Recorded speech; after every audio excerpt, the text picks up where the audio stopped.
Hey everybody, this is Elsa932 on YouTube. Thank you for joining me. This is another episode of Love During Lockup. This is another episode of a show that y'all are making me watch, okay?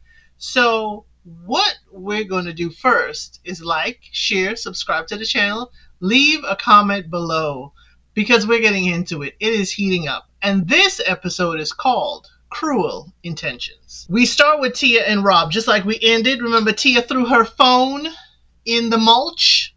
We ain't buying it, Tia. We know you don't want that phone falling, okay? So she calls her cousin and his sister to come over because she said everybody's stories ain't coming together. She need to get all the players together at the same time for when Rob calls. I was like, Tia, I like that. I like that. That's one of my moves because you ain't gonna lie to me and lie to all of us. But before he calls, his sister was pulling a move. The sister was like, what is this about? Maybe I can help you. Let's talk about it. Tia said, no, we're going to wait till he calls. And the sister sat back. And I was like, tell it, Tia. I hope you keep this scene fire for Rob. So Rob, calls and he says, hey, it's only going to be 3 to 6 months. He's at that place. She's like, hey, I'm taking notes because if the story changes. And I'm like, wait, Tia. The show done showed you in clips that the story done change at least 3 times. So the sister's like, what exactly is the issue? And Tia does admit to us that she's a jealous person and she has been cheated on. And I'm like, oh, Tia, this is what is driving your behavior.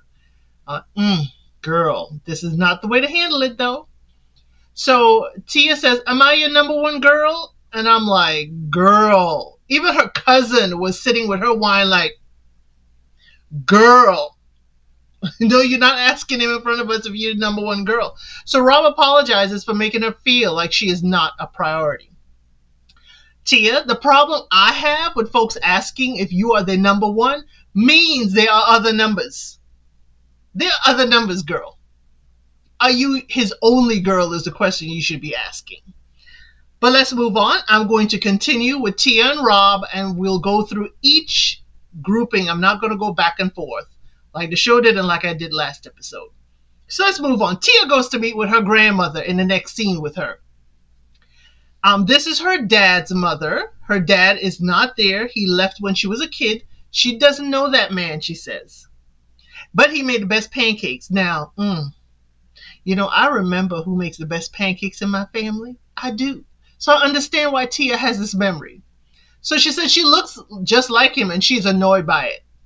Last time she saw him, she was 9 years old. Tia, I understand. I understand why this hurts. Tia tells Grandma that Rob is incarcerated, but he's a nice guy.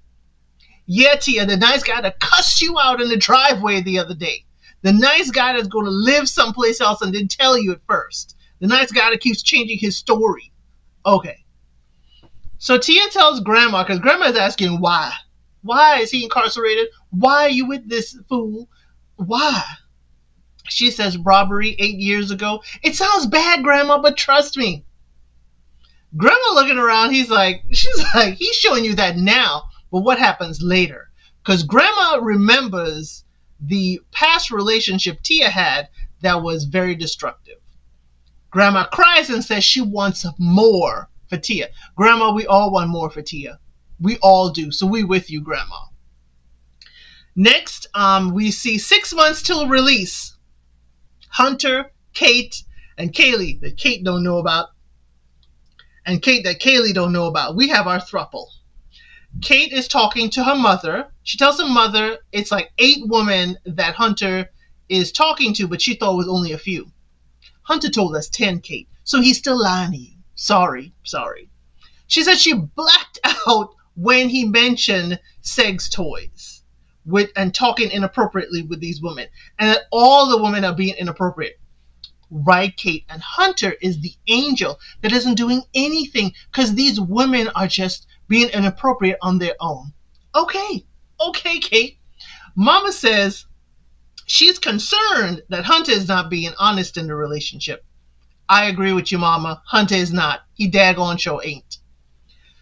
So we move to Kaylee. Kaylee visits the toy store. Now, this ain't Toys R Us, y'all. This is more Adam and Eve style toys. This is the adult toy store. And she's looking for a toy to replicate Hunter. Girl, girl. First of all, you're going out there. I don't know why Hunter wants you buying toys when you could be sending that for his commissary. Y'all certainly ain't spending money wisely. Okay? So she wants to surprise him. So I know Hunter don't really know what's going on, but I know he gonna have his input. So her friend Ava is with her, and Ava is skeptical of this relationship because they have not spent time together, and this may not be real. Because Kaylee just told her she is engaged to Hunter. Hunter calls and she tells him her toy idea, and he's like, are you getting it true to size? And I'm like, see there, Kate? How would she get true to size if she ain't seen the specimen to measure? All this in front of her friend. Hunter used the $200 she sends him per week. She says Hunter, yes, I said it, $200 for the week, and he used it to buy shoes. Wow, $200 a week. Then she pays for a $500 text package. Now, I can't remember if it's per month. I think it's a monthly package. Yeah. $500 on top of that. So she is spending at least $1,000 on Hunter every month. He say he need more money for food. And she tells him no. Kaylee, first time I'm agreeing with you. She says no. Because he decided to buy shoes instead of food. And she didn't tell him to do that. She asks if he's using her. He says, oh, no, he's just being honest with what he did with the money. She says, we'll talk about it more later. And I'm like, you talking more about money later, but you came to the adult toy store with your friend and you talking about his specimen? Come on, girl. Hunter says, having a sugar mama while you're in jail is a blessing. Now, Hunter, I understand. You said the truth right there. Because you know what? Nobody else is going to pay. Sugar mama will pay. And how else are you going to earn money? But he says he's uncertain as to who he likes more. Next scene with Kate, we see Kate meets up with two of her friends. Hunter, she says Hunter's coming out soon, and she is preparing her life for when he joins her. She tells the ladies that she signed him up for the pen pals and sugar mamas. She tells that on a call, one of the women revealed herself to him, and it's affecting his release. Again, Kate, you want to believe Hunter is innocent in all this, but guess what? I'm sure Hunter didn't close his eyes or block his eyes when it was being revealed, okay? The friends question how important is Kate to Hunter since he won't break it off with the other women. But the other women are paying for his life and his calls to Kate. So clearly, Kate is not the priority. He need that money. So the friend's confessional, they said, when she said she was pimping him out, they didn't mind that. They were high-fiving, and they agreed it is the most absurd thing. And why tempt a lion? Exactly. Why put fresh meat in front of a hunter? Okay? Literal hunter. So Hunter, calls, and she tiptoes away and takes the call in the ladies' bathroom. And she says she doesn't feel like the relationship with Hunter is an exchange. They have an emotional connection. Kate tells him that her friends are skeptical about the relationship, and Hunter says he doesn't want to continue to lie to her. So we go back to Kaylee, who is fixing the pillows behind her on the bed. And I'm like, is she getting ready for another session with Hunter? Because I'm sure the cameraman like us can't handle it. We can't deal with it. So he apologizes for being selfish. She tells him she is disappointed that he spent the money on sneakers instead of food. Okay?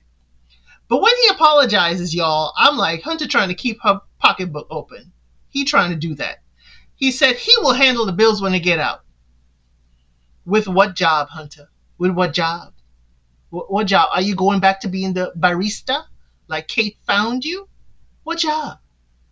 So she says she's not worried about him using her for money. He's just impulsive.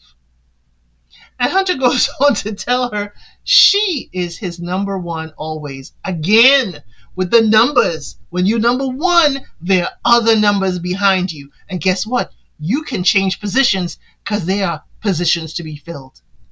I'm just saying. Hunter says the differences between the two women. I was waiting for this, and I'm glad the producers did this. He says typically he goes for petite snow bunnies like Kate.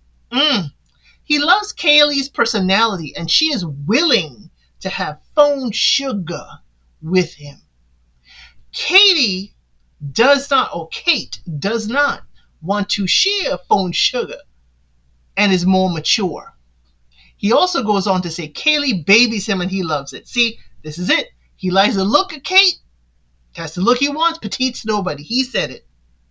But Kaylee got the money and willing to spend it and willing to do as he asks over the phone. So again, Hunter, you got some decisions to make. What do you want? What look good or what making you feel good? I don't know. We're going to find out in another episode. So we move on to Sam and Crystal. She calls him. He bought all the things she wanted to prepare for her release because Crystal is having a parole hearing. And if she does get parole, she wants everything to be there. Girl, if you don't get parole, what he doing with all them groceries? All that money he done wasted and stuff that he don't eat. So she says he lies about stupid stuff. Okay? And he lied about the fridge she wanted to be delivered. He said it was delivered. Her grandma told her he lying. Grandma is keeping tabs on him for her. What Sam got instead is a little college fridge that sits on the counter. Sam, I agree you ain't got to buy that big, bells and whistles fridge that she wants. But Sam, you only got the college size fridge. It ain't even the 4-foot fridge, y'all. It is the 1-door fridge. My kid had that going to college. It's a 1-door. It's barely 2-3 feet. Come on now, Sam. Come on now. You could go anywhere and buy a little farm style fridge. Come on. That'll be inexpensive. But he got the college fridge. So he starts to initiate phone intimacy and she shuts it down. She's like, I'm not comfortable with that. We're not doing that. And Sam agrees it's frustrating. I agree with you, Sam. It's frustrating. She tells us she knows it's frustrating, but she has people all the way around her. Ma'am, Crystal, you ain't got people around you all the time. Stop playing. So the producers, whoever this producer is or whoever gave the question, beautiful question, says, have you had a girlfriend in prison, Crystal? Crystal says she doesn't consider herself a lesbian, but it's part of the full experience. Crystal, load of crock. Sorry, it's a full experience. Do you have to have the full experience? Do you have to buy into the full experience? You have a man paying for everything. So what, Crystal? I ain't buying it. But you telling us that you have had a girlfriend in prison, but you don't want to initiate anything with your husband who is outside the jail paying and providing for stuff for you. I see you, Crystal. And I can see it right now. The Crystal going to come out of jail. Sam going to be cast aside and she didn't even want to give it up then. Hey, it is her body, her choice, but I can see her using it and dangling it in front of him so that he can continue to pay. And she comes up with excuses. So his friend Cameron, his childhood friend, comes to visit him from Washington State. They went play pool and talk about their wild times as bros. And Crystal calls and reminds him he has to buy her sneakers and send money. Because he said he was betting his whole check. And she was like, you better not. Crystal's controlling Sam all the way from jail. I don't know how she's doing it, but she's doing it. He wants her to have what all the other witches in the jail don't, like Nikes. And Cameron is like, wait a minute, they got Nikes in jail? I'm just as surprised as you, Cameron. I'm like, wait a minute, and you buying them? Who are you flossing for in jail? Wait a minute. So Crystal said, this is only a fraction of what he got to spend till she get out. A fraction. Sam, you're already kind of tight with the budget. She says you won't have to spend more. So he wants intimacy with her and she shuts it down again. And I'm like, this ain't the right time, Sam, with your friend there. But Crystal don't want to do that. She said, if he gonna go out there and sleep with someone, then that's on him. And she hangs up. Because he's like, he just wants something a little bit. Just tell me something, sweet. Just tell me something. She's like, And he said he's now more frustrated because he cannot call her back. He can't leave an angry message for her. She has got him by the cojones. Okay? Cameron asks, hey, is she using him? Because Cameron is shocked when Sam tells him he spent over $100,000 on her. Sam says, hey, she is his wife and he will provide for her. He does not want his wife asking some B for a pack of noodles in the jail. Sam, how do you know it's a pack of noodles she wants? I'm just curious. How do you know it's a pack of noodles? Okay? So next we go to Jakima and Donnie. Remember we met them last episode. Jakima has the twins. She moved from Texas. Okay? I don't know what was going on with her, but she moved her whole life to be close to Donnie in Ohio. The boys are in the car with her. They go out to eat at a play and eat place. She meets Javen, which is Donnie's sister, and her son.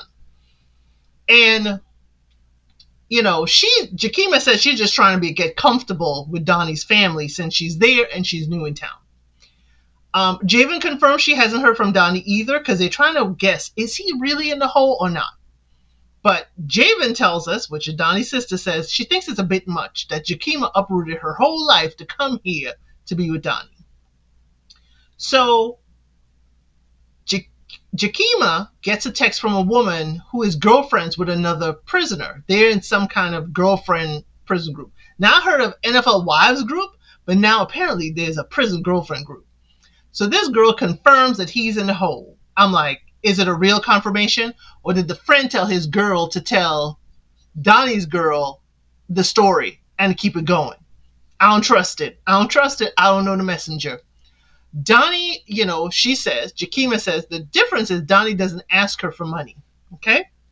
Donnie actually gives her money. He gave her $1,700 for the movers, and gave her $1,600 for the gas and snacks along the way. And I'm like, girl, you driving from Texas to Ohio, and if you stop at certain places, that gas gonna be real expensive. So the sister says she likes her brother, but you got boys. Are you willing to wait on this man? And Jakima says if he's pushing drugs, he's not doing better. If he's doing that in jail. So the sister said he could be playing both of us. We only know what he tells us. Sis, you are right. You only know the story he tells. And ain't no telling what the truth is. So later on, we see she's home. It seems like her stuff was delivered in Texas. We see a lot of boxes around. And he calls on the tablet. Apparently, they get a video call once a week, and he's using it to speak to her. He doesn't know what's going on. He doesn't know why he was sent in a hole. And Jakima, like myself, is like, it is strange that they didn't tell you why you go into the hole. And she doesn't believe it. Jakima, put you on a little game. You can do a FOIA request and request any disciplinary actions against him in jail, and you can find out. And if there's no disciplinary action on the list, then he didn't go to the hole. I'm just saying. But he calls her Inspector Gadget because she will find out what's going on. Jakima, I expect you to tell us what's going on, okay, when you find out. So she tells him that she told the twins he in jail. And he was like, no, I didn't want the boys to know. I didn't want the kids to know. He wanted to keep it from them. I understand, but y'all didn't have this conversation? What do I tell my children? So Jakima says he loves her kids and will always be her son's dad. I'm like, what? He's not their actual dad. But they're calling him daddy on the call.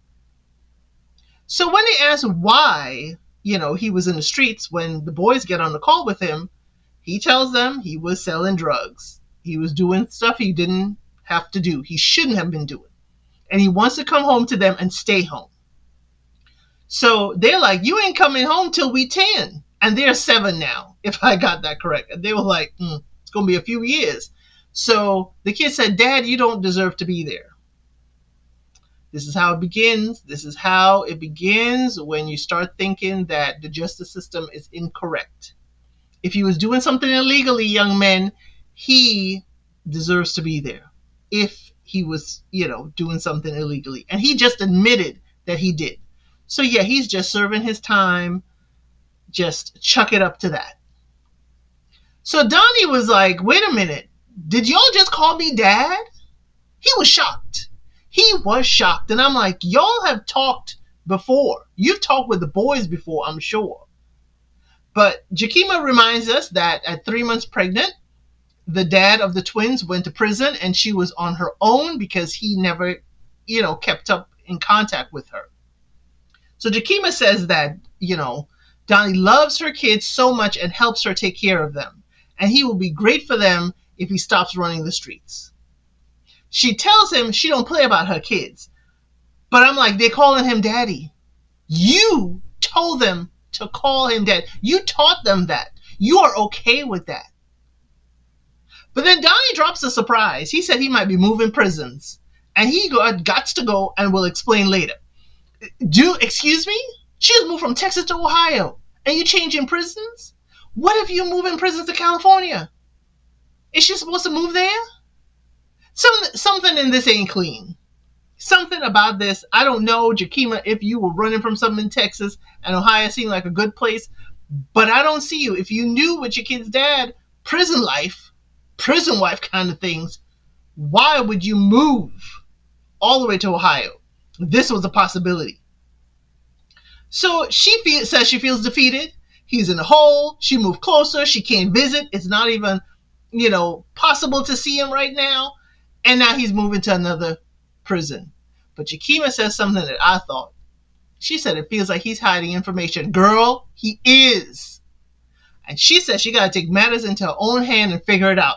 Jakima, when you figure it out, come back and tell us because we're waiting right here to see it.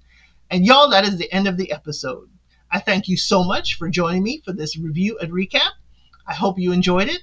And I hope you will be encouraged to hit the like, share it with a friend, and leave a comment below. Let me know how this Love During Lockup is going for you, because for me, it's heating up. And I'll see you on the next one. Thank you for watching. Please like, share, and subscribe to the channel.